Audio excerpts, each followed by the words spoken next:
سبحان اللہ.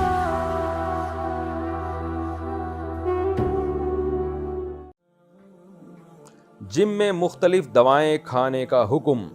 ہم جب جم جاتے ہیں تو وہاں پروٹین یعنی ماس گینر یا ویٹ گینر یہ سب کچھ کھاتے ہیں. کیا ان کا کھانا جائز ہے یا نہیں؟ محمد امان انڈیا سے. دیکھیں، کوئی بھی چیز جو کھانا ناجائز ہو نا، دو وجہ سے: یا تو واضح طور پر صحت کو نقصان ہو رہا ہو، یا یہ کہ اس میں کوئی حرام جز شامل ہو،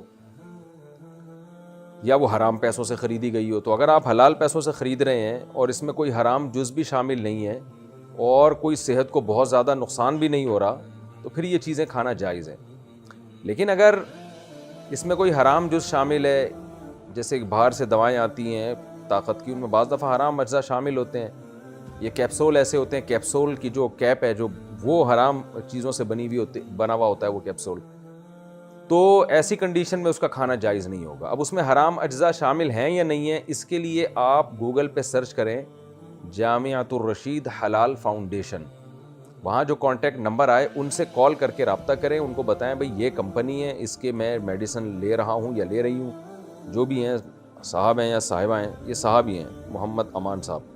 تو آپ ان کو بتائیں یہ میڈیسن میں کھا رہا ہوں، تو اس کمپنی کے یہ میڈیسن فلاں کنٹری سے آتے ہیں، تو اس میں کوئی حرام اجزاء شامل تو نہیں ہے. تو جامعہ کا ایک پورا حلال فاؤنڈیشن کے نام سے ادارہ ہے، وہ آپ کو انشاءاللہ بتا دیں گے بھئی جائز ہے یا ناجائز ہے.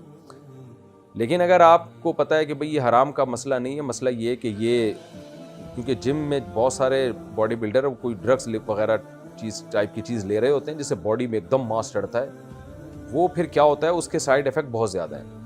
تو اس میں کسی ڈاکٹر آپ کو سے مشورہ کریں. ڈاکٹر اگر کہے کہ بھئی اس کے بہت نقصانات ہیں، تو پھر تو آپ کے لیے کھانا ناجائز ہوگا. لیکن اگر ڈاکٹر کہتا ہے نہیں نقصانات نہیں ہیں یا کم ہیں یا وہ یقینی نہیں ہے، تو پھر وہ کھانا جائز ہے. لیکن بہرحال میں نے جو ڈاکٹروں سے سنا ہے سب منع ہی کر رہے ہوتے ہیں کہ اس کا فائدے کے بجائے نقصان زیادہ ہے.